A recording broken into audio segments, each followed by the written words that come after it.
So, sort of in order, I've spoken about acceptance and how we must learn to accept or radically accept everything, no matter what it is, within ourselves, within imagination, because we're the creator of it all. And then I spoke about, who is imagining and how we must imagine from as if it's God imagining. For that will make acceptance much easier. No matter what it is, we'll accept it. And then I spoke about who is desiring and how desire, it's really coming from the inner man, and the inner man's desire is an illusion because he's creating that feeling of desire within himself when he can just as easily create the feeling of fulfillment. And then I spoke about how the outer man must self-surrender. He must surrender all reason. At the end of Neville's lectures, he always speaks about how we must go into the silence. But to see how powerful this is you have to almost take his view from the Bible and how, in Proverbs chapter 3, it'll tell you about how you must not lean on your own understanding, right? You don't know the ways of the Lord. And the way Neville would see that, and the way I see it, is that it's the outer man and inner man speaking to themselves in some sense. It's the outer man thinking that he can despise the means, but he must actually surrender. In fact, it tells you that, you don't have understanding. You're kind of foolish. So the outer man is almost, he says, don't view yourself as wise.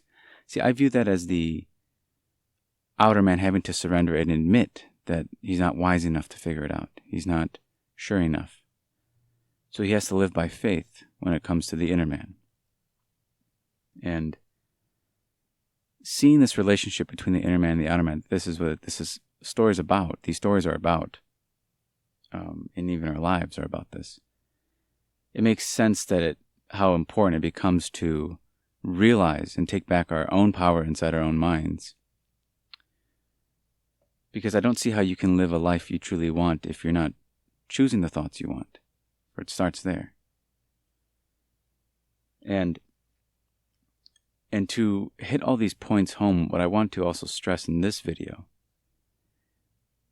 or in this talk, is that all desire, something I've struggled with in this whole journey is that I would see some desires as effortless and others as not.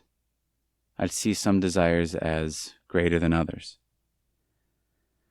But it wasn't until I saw that it's all desires springing from the same source.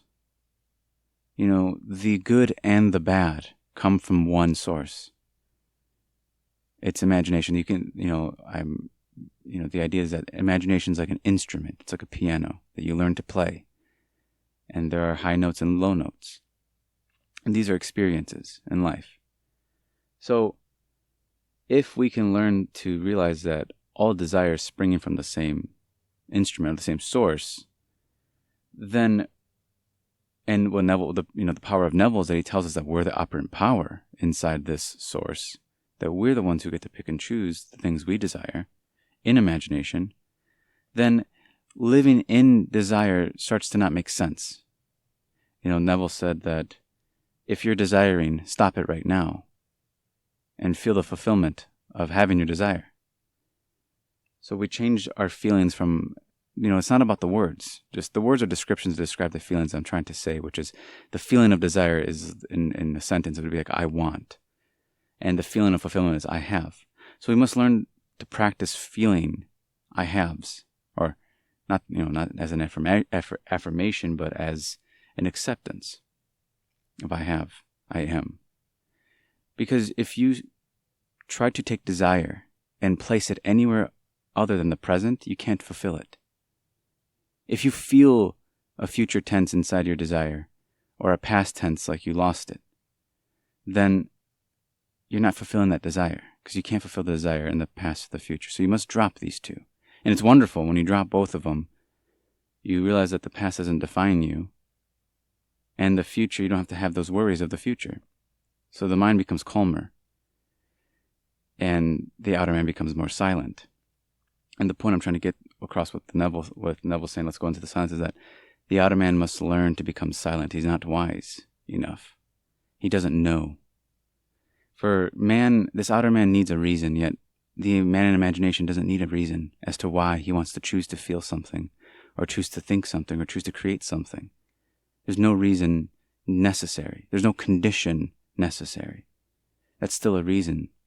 Or sorry, that's still a condition. Even reasoning is a condition. It needs no conditions. For the moment the inner man wants to see themselves expressing something new in imagination, it does it in an instant. It doesn't ask for anything. But what I have found over time is that the inner man, all they can really do is either accept or reject. It's like you just say yes or no. There's a story of, when Jesus throws his net out into the water and gathers a bunch of fish, and then he tells you to discard the good and the bad. You view this story in a bunch of different ways, but you can also take the view that these fish are perspectives on life. And you can take the good ones that you want and discard the bad ones, right?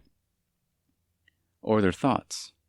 The same thing. They're just thoughts that we can choose, pick and choose. The whole point is that we get to decide. And we do, regardless. We decide things regardless.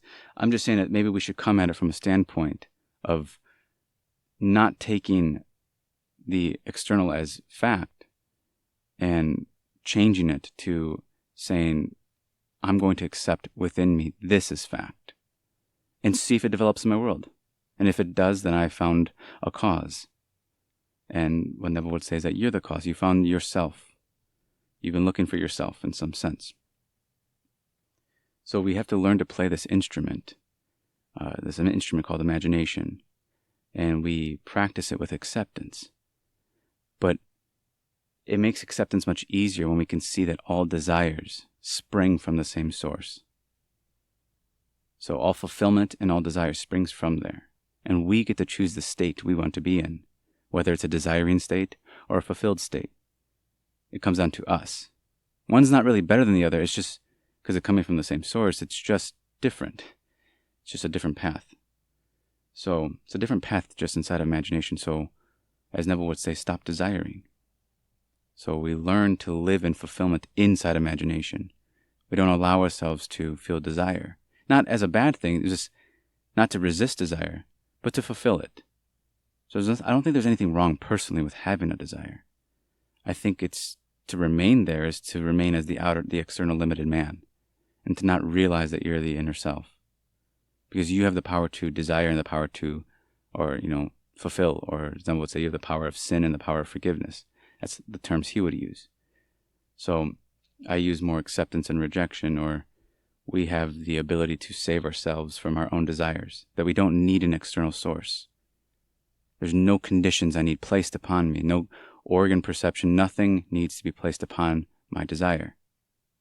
All I must do is accept. Either I can push it off and reject it, or I can accept it. And that's really what I found the inner man can do. It's really a powerful thing to accept your desires with no conditions. And we mimic God in that way. We mimic imagination in that way. We become more accepting in that way. So every day we must learn to be persistent and practice this instrument called imagination. And we practice it with acceptance. And persistence sounds like a work, but it's actually, as Neville says, you want to stop desiring. You want to practice not desiring. You want to practice feeling fulfilled. You persist in that. Persist in accepting it as a present fact. That's what persistence is. It's actually a wonderful thing. It's actually wonderful. It's the art of changing yourself in imagination with no external source necessary. So, I hope that we all can learn to, once we start accepting our desires, we'll find ourselves to be the source of desire itself. And by that, when we realize that we're the creators within ourselves, then we can now finally choose, deliberately, consciously, states that we desire. And you don't need a helper. You have imagination. So I hope that helps.